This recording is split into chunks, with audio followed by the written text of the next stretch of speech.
দিন শেষে স্পোর্টস তো একটা হিলিং এর জায়গা না। রুবেল ভাই হচ্ছে ক্যারাটি, মানে যদি এত সুন্দর কিক করবেন ফ্লাইং কিক মাঠে, মানে একজন আরেকজনকে মারার উদ্দেশ্যে যে না খেলি। কাকে সাপোর্ট করব বুঝতে পারছি না। জাস্ট আজকে আসছি একটা জাস্ট গেট টুগেদার, একটা ফান মুডেই আছি। অবশ্যই ভালো লাগে, খেলাধুলা তো সবসময় ভালো লাগে। তো সেই জায়গা থেকে এটা একটু লাইক অ্যারেঞ্জমেন্ট করে একটু বড় করে যেহেতু আয়োজন করা হয়েছে, সো পার্টিসিপেট করে ভালোই লাগছে।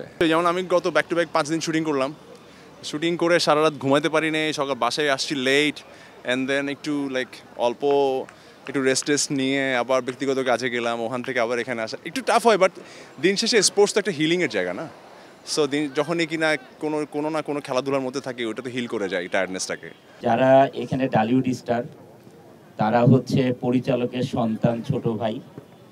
যদি খেলাতে যারা স্টার মেকার হেরেও যায়, তাও আপত্তি থাকবে না যে সন্তানরা, ছোট ভাইয়েরা জিতছে। বাট খেলায় কম্পিটিশন তো থাকতেই হবে নাকি ইকবাল ভাই? হ্যাঁ, কারণ ওইখানে আমাদের রুবেল ভাই আছেন আর এদিকে ইকবাল ভাই আছেন, দুই বাঘ দুই দিকে। তবে রুবেল ভাই হচ্ছে ক্যারাটি, মানে যদি এত সুন্দর কিক করবেন ফ্লাইং কিক, রুবেল ভাই মাঠে ফ্লাইং কিক বলে, কিন্তু মানুষে না। তা আমরা আশা করি খেলাটা অনেক সুন্দর হবে, কারণ আমরা সবাই মিলে উপভোগ করব খেলাটি। এবং আমাদের স্যাররা যেটা বললেন, কাজী হায়াত স্যার এবং যারা বললেন, আমাদের সুমন ভাই বললেন, সুমন শাহিন ভাই, যে আমরা সবাই মাঠে, মানে একজন আরেকজনকে মারার উদ্দেশ্যে যে না খেলি। মানে ওই যে ফ্রান্স খেলা হয়েছিল না, ফ্রান্স এবং আর্জেন্টিনা না, তারপরে দেখা গেছে মাঠে শুধু মারামারি চলছিল, মানে ফ্রান্সের যারা প্লেয়ার ছিল আর্জেন্টিনাকে। তা আমরা ওই ধরনের সিন যে না দেখি, আজকে আমরা সবাই সুন্দরভাবে খেলি। সবার জন্য আমাদের অনেক অনেক শুভেচ্ছা রইলো, ভালোবাসা রইলো। আসলে পরিচালক হিরো, সবাই তো আমাদেরই লোক। এখন কাকে সাপোর্ট করব বুঝতে পারছি না। দুই দলকেই মনে মনে সাপোর্ট করছি, তারপরে একটা দল তো জিতবেই। এখন আমি বলতে চাচ্ছি না যে আমি কাকে সাপোর্ট করছি। চমৎকার, এটা দরকার ছিল। কারণ কি, আমরা তো এখন সিনেমা তো আমাদের নাই, এই আনন্দ ফুর্তি করে আমাদের সবার সাথে একটা গুড রিলেশন, সবার সাথে অনেকদিন পর দেখা এবং একটা গেট টুগেদার, এটা খুব ভালো।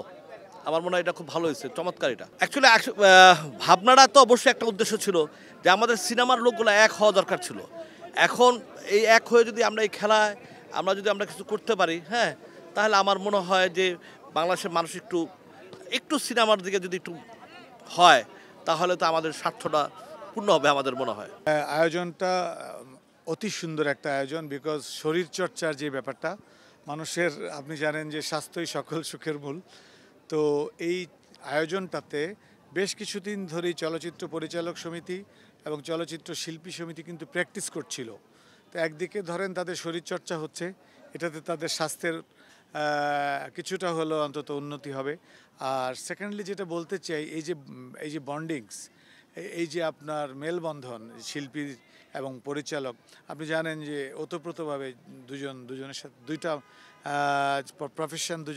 প্রফেশনের সাথে ওতপ্রোতভাবে জড়িত। তো এই যে মেলবন্ধন, হৃদ্যতা, আমি মনে করি কিছুটা হলেও কৃত্রিম সমাজে আন্তরিকতার আপনার বন্ধনটাকে উজ্জীবিত করবে।